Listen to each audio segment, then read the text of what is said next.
예, 안녕하세요. 문성환이라고 합니다. 오늘부터 3회에 걸쳐서 고전에서 비전 찾기, 제가 3회에 걸쳐서 할 강의 제목은 암과 삶, 그리고 마음이라고 하는 거고요. 부제는 왕양명의 전습록 읽기 이렇게 되어 있습니다.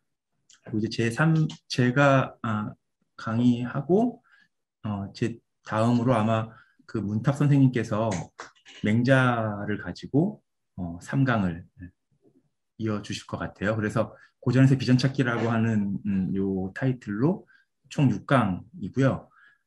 크게는 이제 왕양명과 맹자를 가지고 이야기하는 건데, 음, 모르겠습니다. 순서로 보자면 맹자 강의를 먼저 듣고 양명 강의를 들으면 더 좋을지도 모르겠으나, 그러나 이 전승록에서 사실 맹자가 많이 이제 그 중요한 텍스트로 이렇게 깔려 있기 때문에 맹자를 알면 조금 더 뭐 좋다라고 말씀드릴 수는 있는데, 근데 그것과는 별개로 또 오늘 제가 오늘부터 해서 한 3회 정도 말씀드리고 싶은 것은 그런 이제 사상사적인 맥락이나 이런 것과는 조금 이제 어떤 의미에서는 뭐 별개로 그것과 무관할 수는 없겠지만, 그것과는 조금 별개로 왕양명이라는 사람과 전승록이라고 하는 이 텍스트, 그리고 우리가 그냥 보통 이야기하는 양명학이라고 하는 이 학문을 일종의 이제 그 마이너리티라고 하는 관점에서 한번 얘기를 해보고 싶다. 이제 요게 한 포인트가 있습니다.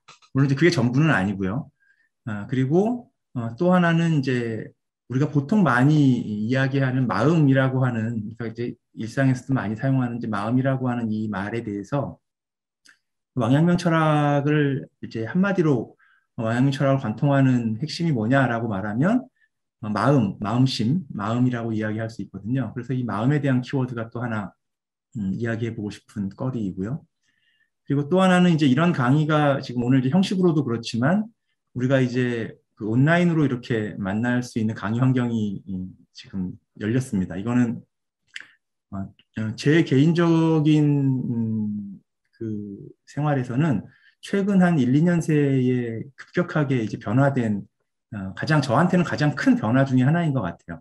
그러니까 제가 지금 공부하고 있는 남산강학원이라고 하는 이 공부 공간을 비롯해서 이전까지 보통 공부는 주로 오프라인에서 뭐 스승이나 친구를 찾아가거나 아니면 직접 대면해서 세미나든 강의든 이렇게 공부가 이루어졌었는데요.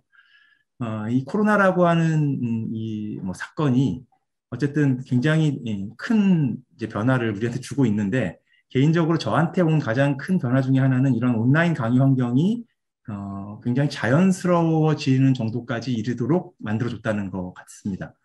저희 연구실에서도 이제 요즘은 오프라인 강의뿐만이 아니라 이제 온라인 강의를 병행하거나 아예 온라인으로 어떤 프로그램들을 구성하기도 하는데요. 얼마 전에 그 온라인 프로그램을 하나 저희 연구실에서 시작한 프로그램에서 되게 제가 좀 깜짝 놀랐던 게, 오신 분들이 온라인이어서 가능했다라고 하신 분들이 3분의 2가 넘었어요. 그러니까 아예 온라인 자체가 이제 하나의 조건이나 환경이 된 거죠. 그래서 어쨌든 지금 우리가 오늘 이렇게 만나게 된 것도 어떤 의미에서 보자면 이제 코로나 덕분이기도 한 건데, 세 번째로 말씀드려보고 싶은 주제는 이제 제가 무슨 얘기 하고 있었는지 잠깐 까먹었어요. 저는 기억하고 있는데 처음에 그래서 세 번째 키워드는 이 양명이라고 하는 이 사람 또는 이제 왕양명의 이 학문을 가지고 그 외부성이라고 할까요? 타자. 우리가 이게 굉장히 급작스러운 어떤 사건들을 맞아서 음, 어떤 단절이라고 할까요? 큰 경험들 앞에서 굉장히 이제 두려움도 많이 생기고, 그리고 어떤 때로는 새로운 이제 변용이라고 하는 것들을 원튼 원치 않든 이제 가져야 될 때가 되는데요. 이 왕양명의 학문은 그런 점에서 저한테 굉장히 많은 이 도움을 줬던 학문인 것 같아요.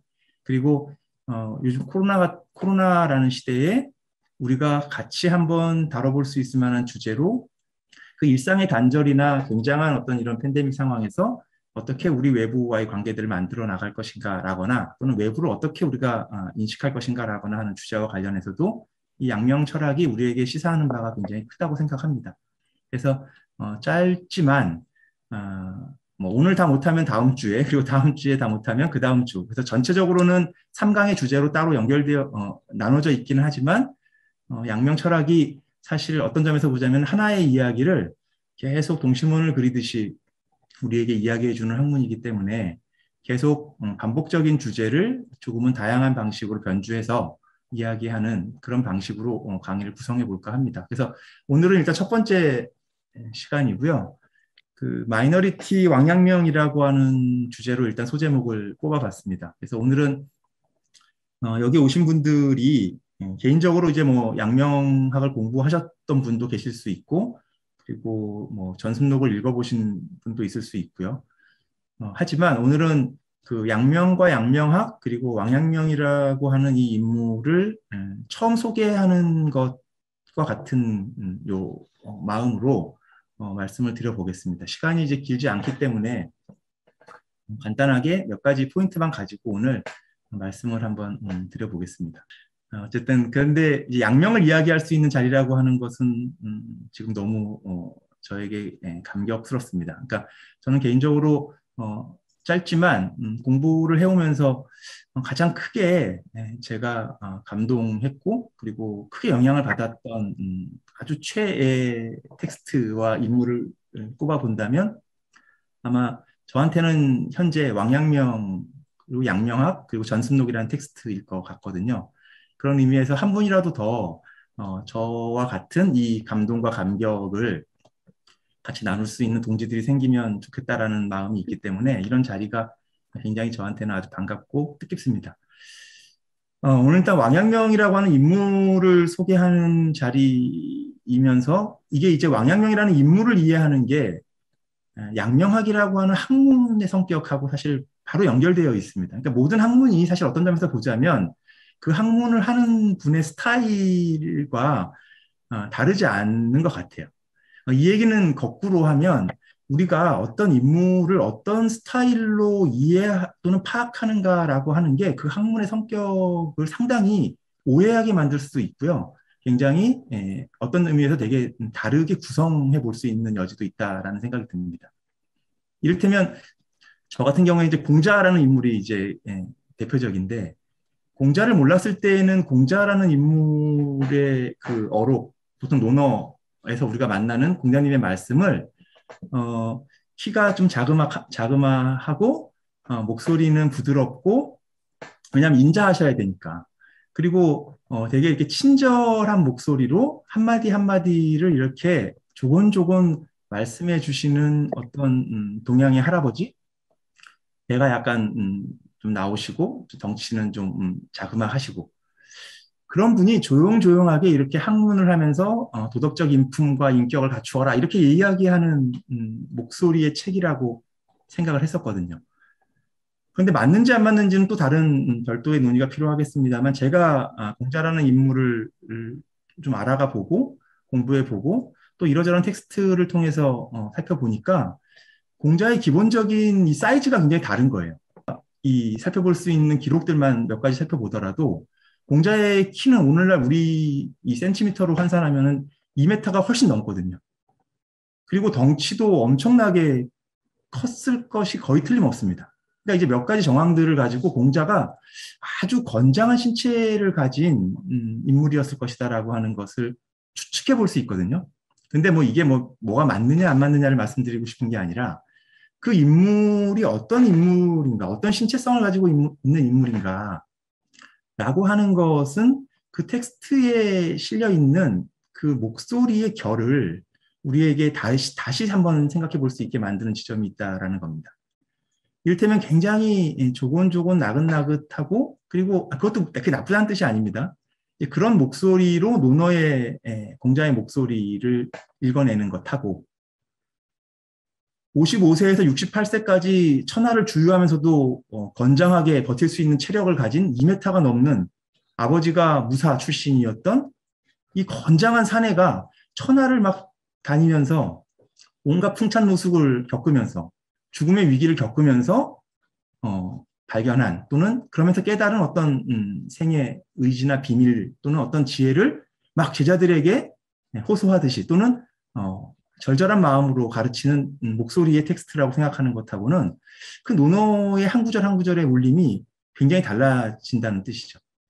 그런 의미에서 이 학문의 성격이라고 하는 것은 그 학문과 연관되어 있는 그 학문을 뭐 주창한 그 텍스트의 그 기원이 되는 인물의 이 신체성이나 아니면 그 사람의 기운 또는 그 사람의 어떤 이 캐릭터와 무관하지 않다라는 생각을 이제 하고 있는데요.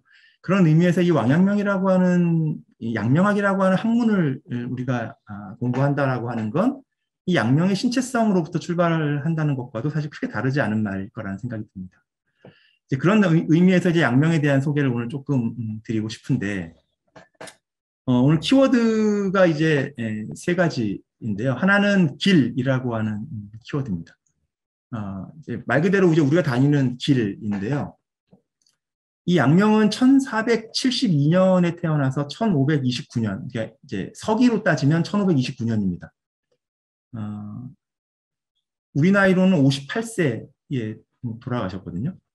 그런데 이 양명은 58년의 생애 중에 28세에 이제 대과를 급제해서 회시에 급제해서 관계에 나아가고 그리고 얼마 되지 않아서 이제 큰 사고를 당해서 병가를 잠시 얻은 다음에 33세, 4세 때에 다시 복직을 하고 그리고는 35세 때에 다시 또 큰 이제 그 사건에 휘말리면서 유배를 가게 됩니다.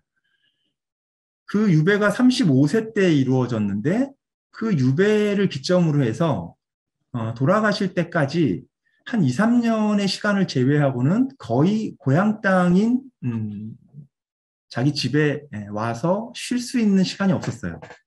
왜 그랬냐 하면 정식으로 대과를 합격한 문인 관료였지만 양명의 일생은 거의 실질적으로 무인 장수의 삶을 살았다는 겁니다. 그러니까 우리도 이제 보통 문인 사대부들이 어떤 나라에 큰 일이 생기거나 이러면 전쟁터로 나가기도 합니다. 어떤 총책임자의 이 권한을 가지고 군사를 이끌고 출병을 하죠. 그런데 보통 이럴 경우에 우리가 알고 있는 조선 사대부라든지 우리가 갖고 있는 이 상식적인 선에서의 유학 사대부들의 이 출정은 보통 지휘관으로서의 모습이거든요. 실제로 전쟁터에서 뭐 말을 달리고 활을 쏘고 칼을 휘두르고 그 피가 튀기는 전쟁터에서 사람을 죽고 죽이는 이런 전쟁에 직접 참여한다거나 이런 느낌을 갖고 있지는 않습니다. 때로는 전사를 할지라도. 그런데 왕양명 같은 경우엔 이 명나라 중기고 굉장히 혼란한 시기였는데요. 굉장히 많은 밀란 또는 쿠데타 이런 병난들에 계속 이동을 하면서 이제 그 병권을 책임지고 다녀야 했던 실질적인 무인 장수였다는 거예요. 그래서 명나라 그 역사에서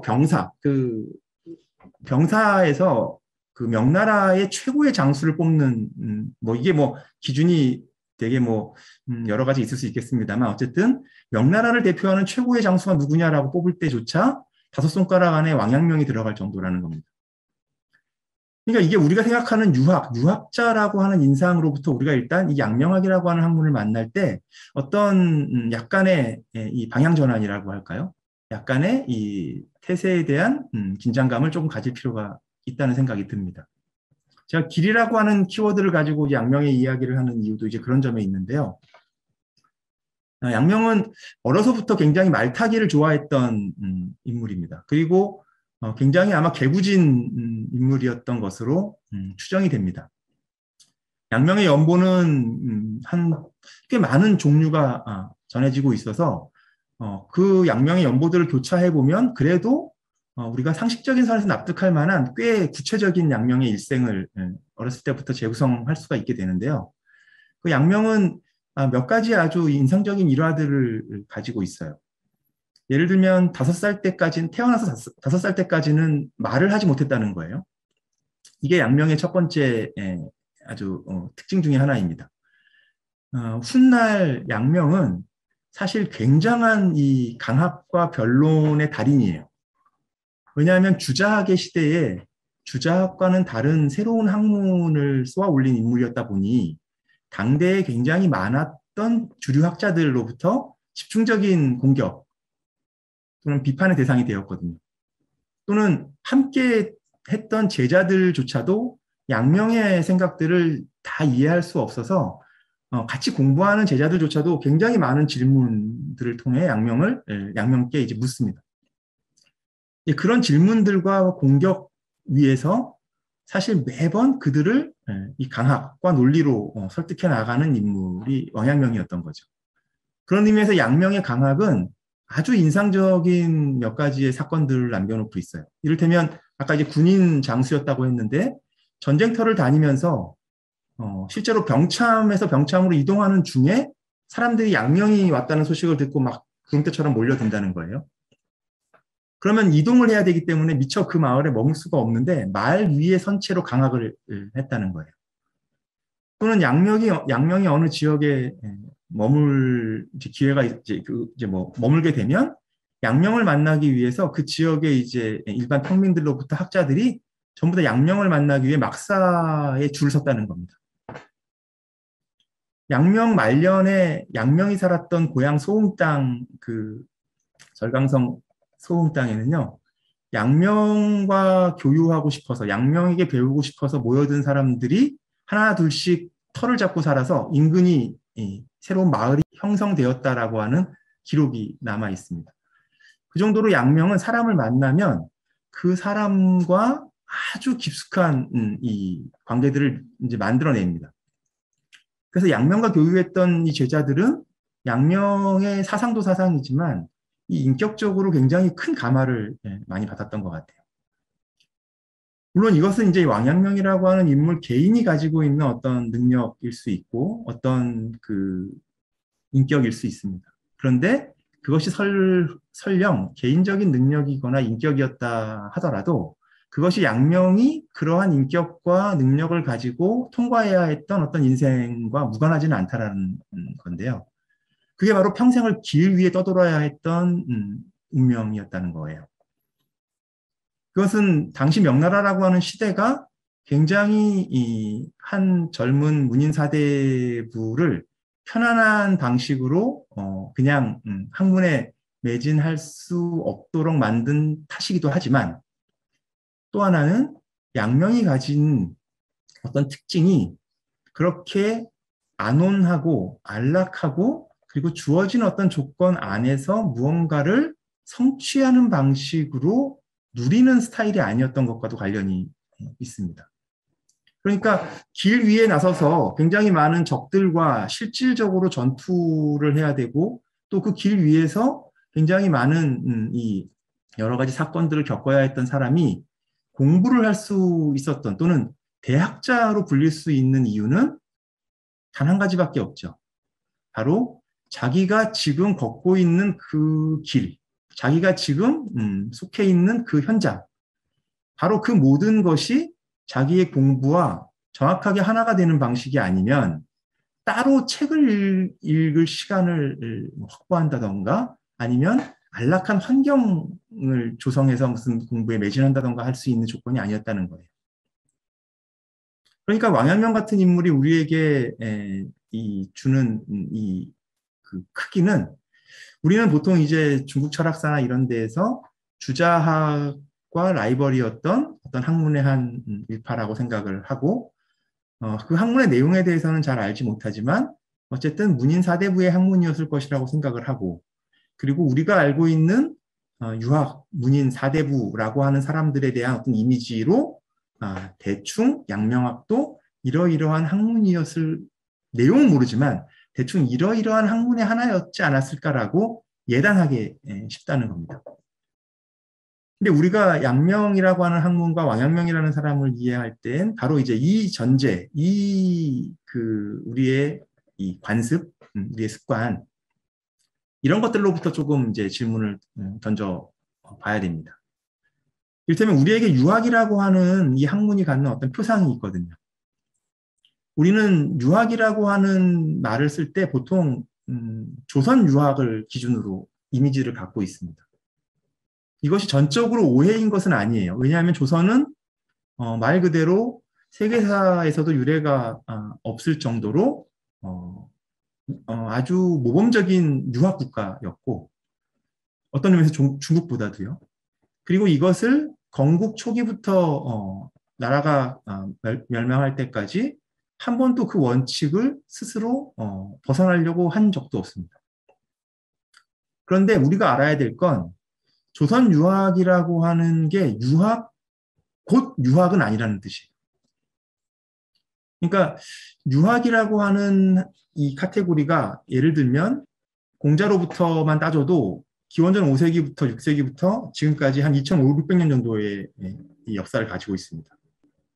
그런데 주자학은 그 중에서 중국에서 12세기, 13세기에 살았던 주자라고 하는 인물에 의해서 재해석된 유학을 주자학이라고 하는 거거든요. 그런데 조선이라는 나라는 바로 이렇게 주자학이라고 하는 학문의 시간 안에 500년이 들어있는 겁니다. 이 말이 무슨 뜻인지 아시겠어요? 그러니까 2500년이라고 하는 시간이 유학의 역사에 있습니다. 이 유학의 역사가 줄 잡아서 한 1500년 정도 동안 지내왔던 역사가 1000년의 전반기 유학의 역사가 있어요. 이것을 우리가 보통 공자와 맹자로 대표되는 원시 유학이나 선진 유학이라고 이야기를 하는 겁니다. 그런데 어느 순간 공자와 맹자의 이 생각을 그 기틀은 가지고 있지만 그것에 대한 새로운 해석을 통해서 중국의 신진 4대, 중국의 사대부들이 새롭게 이 공자와 맹자를 해석하고 주류 학문으로 이 유학을 자리매김하는 이 사건 또는 그러한 시대가 등장하게 되는 거죠. 이게 구체적인 인물로서는 주자라는 인물인 거고요. 역사적인 시기로서는 송나라라고 하는 시기입니다. 그런데 이 시기가 2500년의 중국 역사에서 그냥 크게 잡으면 전반기 1000년과 후반기 1000년이라는 거예요. 그런데 조선이라고 하는 나라는 우리가 유학이라고 하는 것으로 알고 있는 이 조선 유학은 이 후반기 1000년의 유학 안에 들어있는 유학이라는 거예요. 그러니까 우리가 보통 유학이라는 이름으로 생각하는 어떤 장면들, 유학자라고 생각하는 어떤 인물들, 또 유학이라는 것으로 생각했던 어떤 뭐 잘된 점이든 잘못된 점이든 하고 생각했던 것들은 그것이 곧바로 유학 전체 또는 유학 일반의 문제로 환원되지는 않는다는 얘기예요. 특히 우리 같이 조선처럼 주자학이라고 하는 나라, 주자학이라고 하는 이 아주 단일한 그리고 굉장히 선명한 학문으로 하나의 학문을 하나의 도통을 유지하려고 했던 나라일 경우에는 특히 더더구나 이 유학의 다양성이랄까요? 유학에 대한 새로운 이 기운들을 우리가 확인해 볼 수 있는 기회가 없었습니다. 그런 의미에서 우리에게 주어져 있는 유학에 대한 이 인상들은 양명학이라든가 아니면 아까 처음에 말씀드렸던 공자의 이미지처럼 초기 유학, 초기 원시 유학자의 모습이나 이 다른 유학의 모습을 볼 때 굉장히 낯설어지는 거예요. 그런데 그게 유학기 이상에서가 아니라 우리가 가지고 있었던 유학에 대한 이미지가 너무 단일했기 때문에 생기는 결과라는 거예요. 일단 요 지점들을 조금 같이 공유해 보면 좋을 것 같아요. 그래서 왕양면처럼 평생을 길 위에서 떠도는 무인 장수의 삶을 살아가는 이런 유학자의 모습이 우리한테는 굉장히 낯설게 느껴지지만 우리는 문인 사대부들이 그래도 괜찮은 집안에서 태어나서 웬만큼 사서성경 정도를 읽고 나면 자기의 욕망이 특별히 없지 않는 한 과거 시험을 통해서 관직에 나아가고 또 그 관료 세계에서 적당한 기득권을 누리면서 자신들의 신분을 보장하는 어떤 체제를 옹호했던 어떤 이런 학문으로서의 유학을 떠올리기 쉽지만 본래 유학이 출발했던 당시의 공자나 맹자에서의 사대부들의 지위나 아니면 그 사계급의 지위나 아니면 유학자들의 어떤 이 목표 또 유학이 처음 공식적인 어떤 학문으로 등장하던 시기에 유학의 어떤 질문들 그리고 그러한 유학의 과정들 사이에서 사실 유학이라는 이름으로 펼쳐졌던 또는 유학이라는 이름으로부터 출발해서 나아갔던 굉장히 여러 다양한 사상적이고 또 활동적인 어떤 사건들과 이런 것들을 우리가 조금만 더 눈여겨보게 된다면 우리는 유학이라고 하는 이름을 너무 쉽게 조선 유학이라고 하는 이름으로 단일화시켜버렸던 것에 대해서 조금은 이제 재고해볼 여지를 갖게 된다는 겁니다. 근데 제가 오늘 말씀드리고 싶은 것은 이제 뭐 조선 주자학과 뭐 양명학을 비교하고 이런 얘기는 아니고요. 양명학이 가지고 있는 특징들이 우리에게는 낯설지만 사실은 유학이라는 학문 자체로서 보자면 크게 낯선 것은 아니고요. 또 조금 더 나아가자면 학문이라고 하는 것이 과연 뭔가라고 하는 지점에서 생각해 봤을 때에도 어떤 점에서 보자면 훨씬 더 원초적이고 건강한 질문들을 우리에게 다시 환기시켜주고 있다는 겁니다.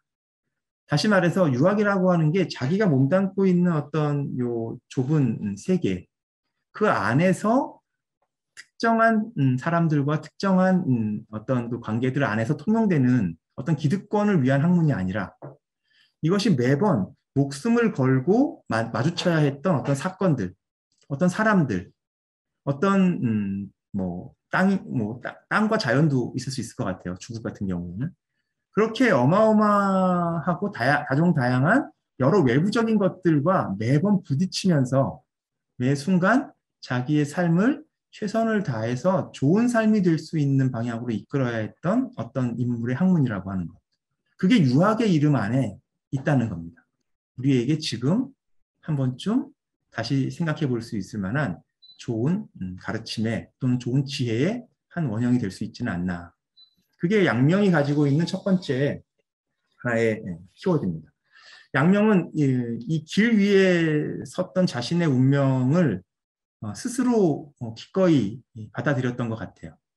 왜냐하면 스스로 문인 관료였고 문인 사대부의 인물이었지만 양명학이라고 하는 학문이 출발했던 것이 바로 북경이나 남경 같은 중앙 대도시가 아니라 당시 중국에서는 아주 변방 중의 변방이었던, 그리고 지금도 우리가 중국 여행을 가게 되면 중국의 소수민족들의 자치구로 특화되어 있는 귀주성이라고 하는 아주 변방 지역의 용장이라고 하는 땅에서 이 양명학이라고 하는 것이 탄생했기 때문에 그렇습니다. 제가 이제 양명학을 공부하면서 양명학의 이 지역에 대한 이야기를 꼭 하게 되는데요. 이 귀주성 용장이라고 하는 땅은 한족들의 땅이 아닙니다.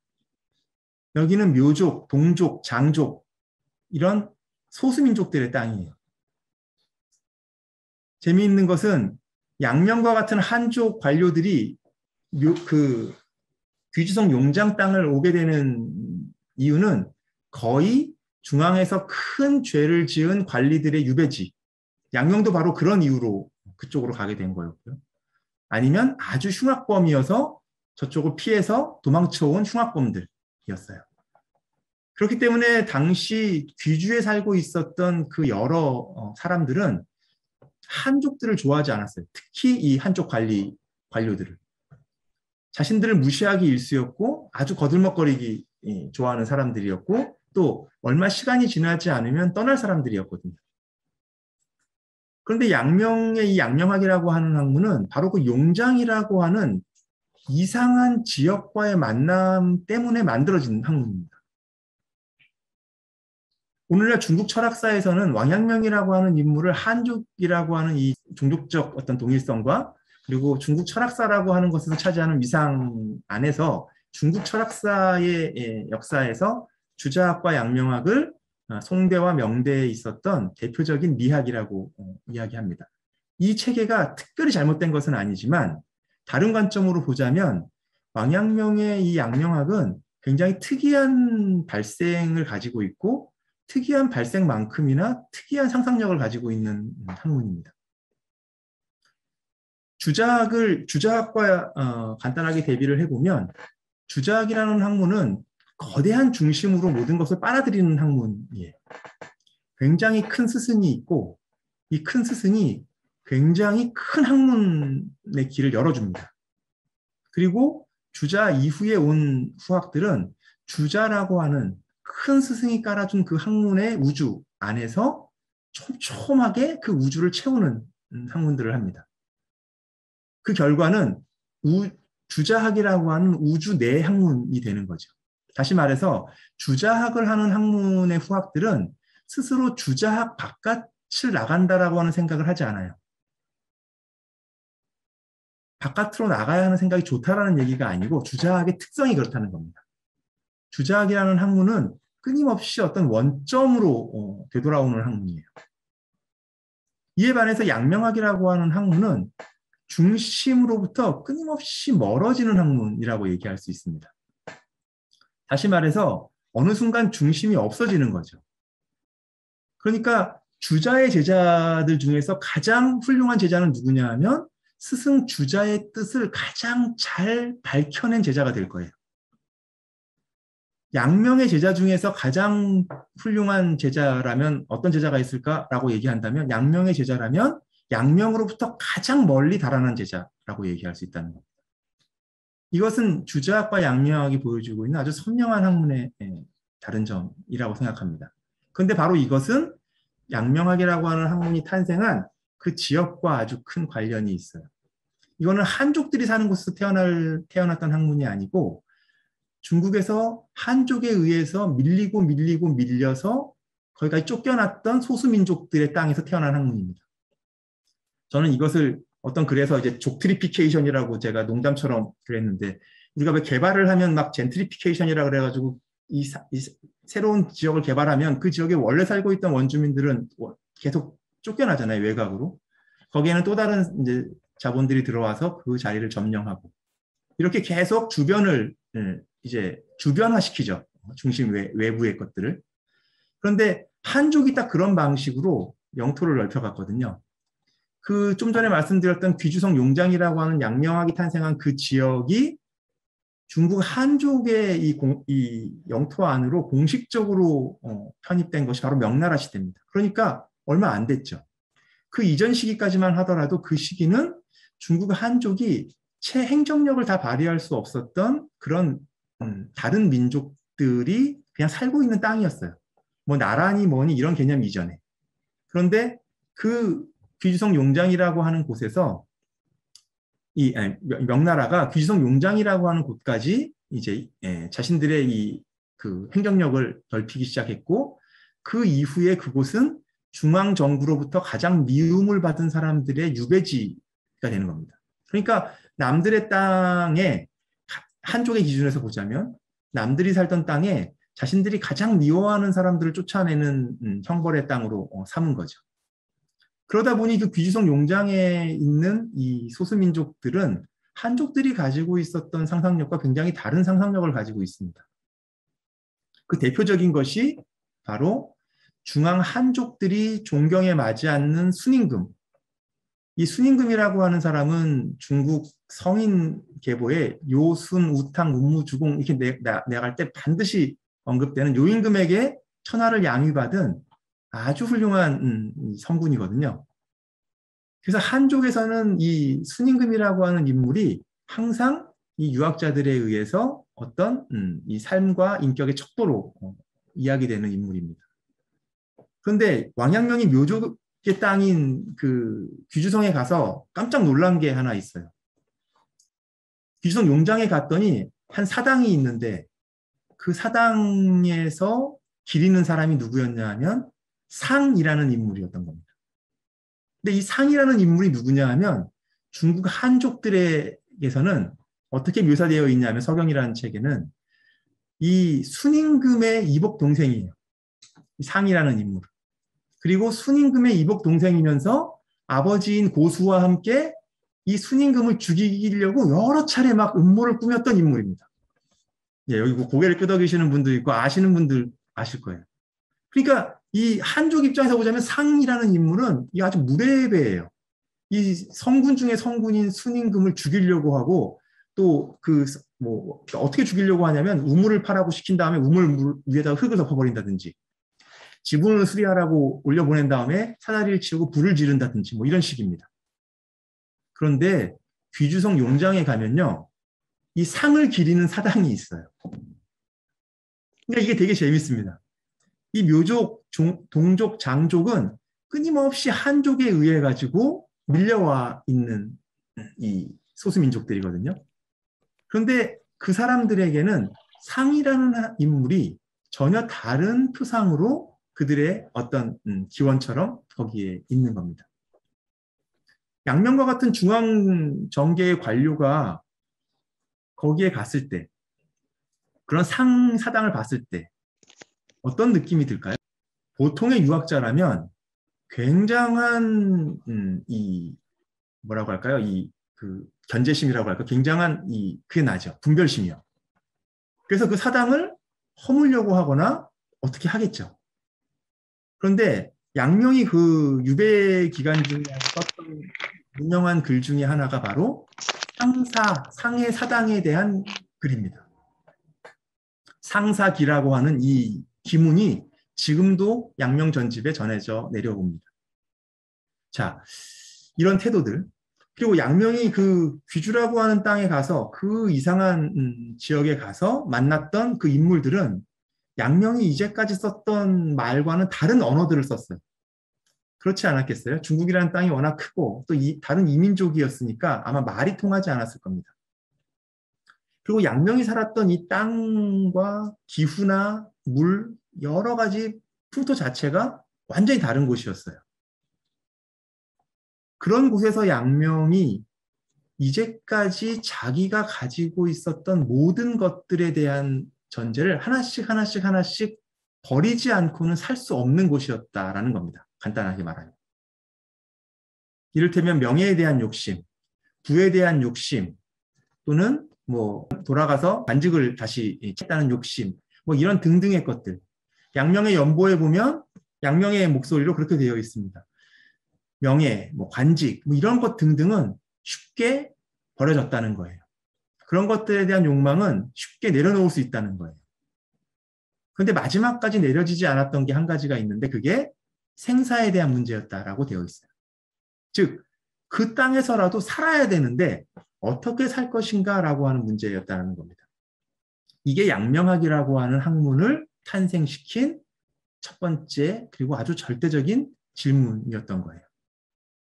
완전한 외부적인 곳, 내가 가지고 있었던 상식이 통하지 않는 곳, 말도 통하지 않는 곳, 아침에 일어나면 코끝에 실려오는 냄새가 다른 곳, 온갖 진귀한 독사와 독초와 막 이런 풀들이 자라는 곳. 그리고 돌아갈 수도 없습니다. 왜냐하면 양명이 유배를 당한 건 당시 황실의 최고 권력자였던 환관 유근이라고 하는 인물에 의해서 콕 집어서 유배를 온 것이었기 때문에. 그 유군은 틈만 나면 양명을 죽이기 위해서 자객을 보낼 정도였기 때문에 양명은 안팎으로 굉장히 자기의 목숨을 보존하기 위한 궁리를 해야 했던 때였다는 거예요.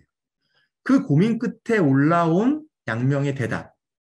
이게 오늘날 우리가 양명학이라고 일컫는 양명학의 기본 태제, 마음이 이치다, 심증리라고 이야기하는 바로 그 세 글자의 말은 그 용장 땅, 귀주성 용장 땅의 그런 환경, 그런 조건, 그리고 그 오직 모든 것을 다 내던지고 단 하나의 마지막 질문을 끝까지 던졌던 양명의 그 물음으로부터 나온 첫 번째 대답이었다는 거예요.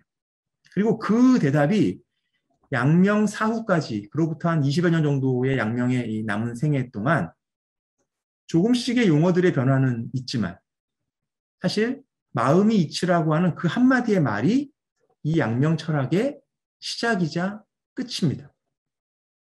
모두에 말씀드렸던 것처럼 이 양명학이라고 하는 학문은 사실 하나의 근본적인 질문을 계속 변주시키는 학문이라고 이야기할 수 있습니다.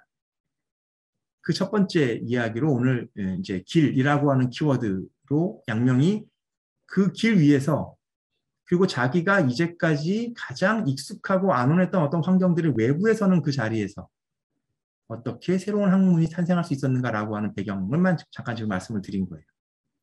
자, 두 번째가 이제 이 마음, 심이라고 하는 얘기를 조금 드려보고 싶은데요. 양명이 그 귀주성 용장 땅에서 했던 그 마음이 이치라고 하는 말은 지금 아직까지 지금 우리가 양명 철학의 내용에 대해서는 지금 아직 제가 말씀을 안 드렸습니다. 그 얘기는 오늘 시간은 안 될 것 같고요. 혹시 오늘 이 얘기가 궁금하시다면 다음 주랑 다다음 주에 오시면 제가 아주 자세하게 말씀을 드릴 텐데 오늘은 배경만 좀 깔아놓겠습니다.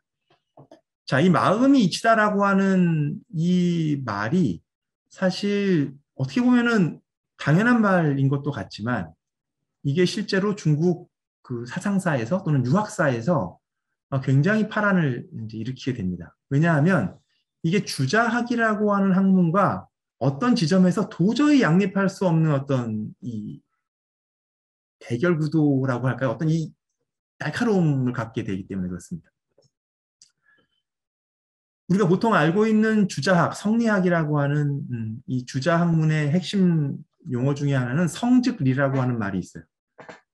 인간의 본성이라고 할 때 이 성이죠. 이 성이라고 하는 것이 이치다라고 하는 말이고 양명은 여기에서 심즉리라고 하는 말로 사실 글자 하나를 바꾼 셈입니다. 마음이 이치다. 성이라고 하는 것도 결국 마음의 한 뭐 분야 또는 마음의 한 부분이라고 하니까 이것은 곧 마음이 이치다라고 하는 말이나 성증이라고 하는 말이나 언뜻 보기에는 크게 다르지 않은 말인 것처럼 보여요. 하지만 이 말은 700여 년 정도 동안 중국 사상계를 좌지우지하게 되는 주자학에게 아주 예외적이고 아주 큰 하나의 이 충격이었습니다. 이 주자학이라고 하는 학문은 우리가 오늘날에는 이제 조선 유학을 우리가 조선이라고 하는 나라에 대한 어떤 이미지 때문에 생각보다 많이 좀 폄하된 감이 없지 않지만 중국 사상사에서 또는 유학사에서 이 주자라고 하는 학문이 가지고 있는 위상과 주자라는 인물이 가지고 있는 이 크기는 우리가 생각하는 것보다 훨씬 어마어마하고 사실 위대합니다. 주자는 굉장히 성실하고 굉장히 스케일이 큰 학자였어요. 19살에 지방시험과 중앙회시를 다 통과했어요. 그러니까 오늘날로 하면 이제 고시 패스를 하는 건데 관계로 나가기 위해서는 지역의 시험, 지역 수능을 보고 조선 같은 나라 크기의 지역 수능을 보고요. 그리고 거기에서 뽑힌 인재들이 3년에 한 번씩 전국 단위로 모여서 회시라고 하는 시험을 봅니다. 이게 이제 진사시라고 하는 건데 이 시험에 합격하면 진사로 이제 나아가는 거거든요. 근데 사가 이제 관료로 나아가는 건데 주자는 이것을 19살에 다 패스를 했어요. 이게 운이 아주 좋아야 돼요, 또. 그래서 3년에 한 번씩 열리는 시험인데다가 집안에 누가 뭐 돌아가시거나 초상이 나거나 이러면 자기가 그 해에 시험을 못 보면 3년이 연기되는 겁니다. 시험 기간 중에 몸이 좀 안 좋으면 또 3년이 연기되는 거고 시험 한 번 답안지 밀렸으면 또 3년이 연기되는 거예요. 그러니까 이게 그냥 여차하면 평생을 그냥 그 사이클을 타게 됩니다. 그런데 주자는 이것을 19살에 다 통과했으니까. 그런데 주자가 70에 돌아가시는데요. 1130년에 태어나서 1200년에 돌아가시니까 71세를 살았는데 19살에 등과를 해서 53년 횟수로 53년 동안 주자는 거의 지방의 아주 말단 한직 정도를 빼놓고는 중앙 관직을 거의 받지 않았어요. 물론 예외적으로 중간에 잠깐 중앙정계로 나아간 적이 있지만 주자는 과거에 급제한 이후부터도 아주 미관 말직만을 수락했어요. 이것을 한 학자가 얘기해 놓은 기록에는 그렇게 되어 있는데 자기가 집에서 공부할 수 있는 조건의 관직만 받았다는 거예요. 그러니까 높은 관직은 봉급이 높은 대신에 자기가 그 관직에 나아가서 일을 해야 될 게 많아요. 근데 주자는 공부를 해야 하는 사람이었기 때문에 아주 낮은 미관말직을 수용한다는 겁니다. 그러니까 높은 관직이 오면 오히려 갖가지 이유를 대서 사양을 해요. 그리고 아주 낮은 직, 그러니까 요즘 말로 하면 재택근무를 할 수 있는 이 직이 오면 그런 직책을 수행하는 겁니다. 대신 주자는 그때부터 중국의 고대 경전들 이것들을 하나씩 하나씩 주석들에 대한 검토, 난해한 구절들에 대한 보충, 이 작업을 끊임없이 반복하는 겁니다. 이게 오늘날 우리가 이야기하는 주자학이라고 하는 학문이고 뭐 좀 과장해서 이야기하면 53년 동안 그 학문을 하신 겁니다. 그래서 주자라고 하는 이 인물의 학문은 그 스케일도 스케일이지만 그 촘촘함이나 또 그 매 순간마다 주자가 견뎠을 그 시간과 꼼꼼함의 이 느낌들은 그 주자학을 만나는 사람들을 압도하게 되어 있습니다. 그런데 이 주자의 학문이 주자가 1200년에 돌아가시는데 주자의 학문은 1313년에 중국 전체의 관학이 되거든요. 즉 주류 학문이 된다는 뜻이에요. 이게 14세기 초반이죠. 원나라 시기입니다. 그리고 1907년인가 언제 과거 시험이 폐지될 때 이때까지 주자의 학문은 공식적으로 중국 철학사에서 주류 학문의 지위를 갖고 있습니다. 이 얘기는 무슨 얘기냐 하면 사대부들이 과거를 통해서 관직에 나아가기 위해서는 반드시 주자의 학문을 공부해야 했다는 뜻이에요. 즉 교과서였다는 스탠다드였다는 뜻입니다. 그렇기 때문에 700여 년 동안 주자의 학문은 세계 학문의 중심이었어요. 당시에 동아시아라고 하는 이 세계에 중국은 하나의 천하였고 자기들 스스로가 세계 자체라고 생각을 했기 때문에 중국에서의 주자학이라고 하는 학문은 곧 세계 학문의 주류였다라고 하는 뜻이라고도 바꿔 말할 수 있습니다. 조선은 그 700여 년 중에 500여 년을 같이 겪고 있었던 거예요. 그러니까 어떤 점에서 보자면 조선이라고 하는 나라는 가장 당대의 핵심적인 학문의 500여 년을 같이 통과해 온 셈입니다. 그런 주자학이었기 때문에 그런 주자학의 시대 한가운데를 살면서 그런 주자학의 전제와 다른 이야기를 할 수 있다라고 하는 것은 우리가 생각하는 것만큼 쉬운 일이 아니라는 거예요. 이거는 어떤 사람의 능력이 부족하거나 뭐 이런 문제를 떠나서 우리가 무의식적으로 공유하고 있는 어떤 전제이기 때문에 그렇습니다. 우리가 너무 당연하게 생각하고 있는 어떤 전제 안에서는 그 전제 자체를 의심한다는 것이 쉽지 않다라는 뜻이죠. 그런 의미에서 주자학이라고 하는 학문이 700여 년 동안 사람들의 학문의 기본 전제였던 시대였기 때문에 그 안에서 주자학의 어떤 주자학의 의문을 다는 질문을 던진다라고 하는 것은 오늘날 우리가 생각하는 것처럼 그렇게 별거 아닌 일이 아니라는 거예요. 자, 그런데 양명이라는 인물이 어쩌면 거의 유일하게 그러한 질문을 던졌던 인물이고 주자학이라고 하는 학문에 대해 가장 색다른 어떤 특징의 이름을 갖는 학문이라는 거예요. 그리고 이것이 가능했던 양명의 개인적인 능력이나 어떤 성향 그리고 그 조건 이런 것들은 바로 그런 주류적인 것 또는 익숙한 것들로부터 떠나는 자리에 있었기 때문에 그 자리를 버려야 했던 자리에 있었기 때문에 그리고 그런 자리를 버리고 떠나는 것에서조차 그 자리를 출발점으로 삼으려고 했던 왕양명이라고 하는 이 특별한 인물의 어떤 이 용기와 대담함 때문에 가능했다라고 하는 겁니다. 이것을 아주 거칠게 이야기하면 양명학이라고 하는 학문이 갖는 어떤 외부성이라고 저는 말씀을 드리고 싶어요. 다시 말해서 양명학은 기본적으로 외부에 대해서 열려있는 학문입니다. 외부 또는 타자와 끊임없이 만나야 가능한 학문이라고도 할 수 있을 것 같습니다. 이 얘기는 다시 말하면 끊임없이 주체나 자아라고 하는 것으로 회귀되거나 환원되는 것이 아니라 끊임없이 자기 자신, 주체, 자아라고 하는 것으로 고착화되거나 고정화되거나 또는 습관화되려고 하는 것들로부터 떠나려고 하는 자리에서 성립한 학문이라는 것. 아까 말씀드렸던 양명학의 색깔이라고 하는 게 주자학과 달리 스승으로부터 가장 멀리 떠날 수 있을 때 어떤 의미에서 양명학의 가장 훌륭한 제자가 될 수 있다라고 말했던 것도 이런 맥락에서입니다. 그리고 이것은 양명이라고 하는 한 사람의 개인 일생으로도 설명해 볼 수 있는데요. 왕양명이라고 하는 인물은 정통 사대부 가문의 나름 굉장한 명문 가문의 맏아들 자제예요. 그리고 뭐 이런 얘기는 좀 그렇지만 어쨌든 주자와 쌍벽을 이루는 학문을 개창한 사람이니까 굉장히 영민했을 거라고 그냥 추정해 주잔 말입니다. 자, 조건도 좋고 개인적으로 명민하고 배경도 좋아요.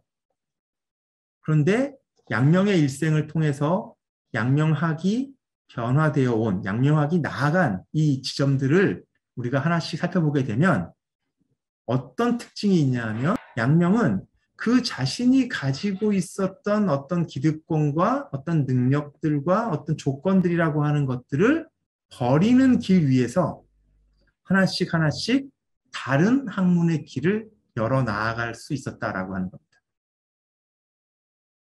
어린 시절 굉장히 많은 능력을 가지고 있었던 또는 굉장한 재주가 다양했던 양명이 그리고 관직으로 나아가서 명문 사대부 가문의 자제처럼 일반 과거를 통해서 관직에 나아갔던 양명이 그 자신이 가지고 있었던 조건과 능력들을 버리는 자리에서 출발시키는 양명학으로부터 단 한순간도 자기의 자리에 안주하지 않고 평생을 길 위를 떠돌면서 그 길 위, 매번 마주치는 죽고 살고 하는 전쟁터의 현실 앞에서 자기의 학문을 매번 새롭게 타자화시키면서 응전해 나아갔던 학문. 그 20여 년 정도 깨달음으로부터 37에 깨달아서 58에 돌아가실 때까지 20여 년 정도 동안 매 순간 길 위에서 그렇게 새로운 타자들과 또는 새로운 외부와 마주치면서 새로운 자기로 나아가는 그 학문이 양명학이라고 말할 수 있지 않을까라고 하는 겁니다.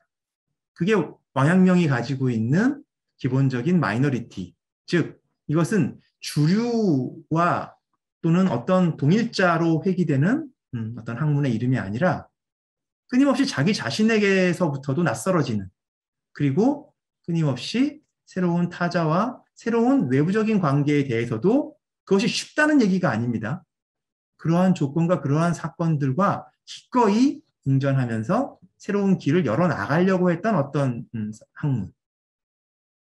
이게 제가 팬데믹 상황이라고 하는 전대미문의 어떤 타자와 마주친 우리들이 어떻게 이 외부와 어떤 새로운 사건과 이 타자라고 하는 괴물과 어떻게 만나는 것이 좋고 저는 의료진도 아니고 의학자도 아니기 때문에 의학적인 방식으로 어떻게 팬데믹을 마주쳐야 할지는 잘 모르겠습니다만 기본적으로 우리가 우리 삶에 들이닥친 여러 타자들과의 관계를 어떤 태도와 어떤 자세로 응전하면 좋을까? 이 질문을 왕양명으로부터 같이 한번 얘기해보고 싶다. 오늘 주제는 왕양명을 통한 양명학에 대한 거친 소개였고요. 생각보다 시간이 빨리 가네요. 다음 시간에는 양명학의 요 내용들을 가지고 조금 양명학이 그러면 실제로 왕양명은 이 마음이라고 하는 걸 가지고 그 심증리, 마음이 이치라고 하는 말을 가지고 어떤 이야기를 하고 있는가. 이거는 천상 다음 주로 좀 미뤄야 될 것 같습니다. 일단 강의는 여기까지 마치고 질문이 있으시면 질문을 잠깐 받고 마음은 도대체 뭔가요? 이렇게 이제 질문하셨습니다. 이게 그러니까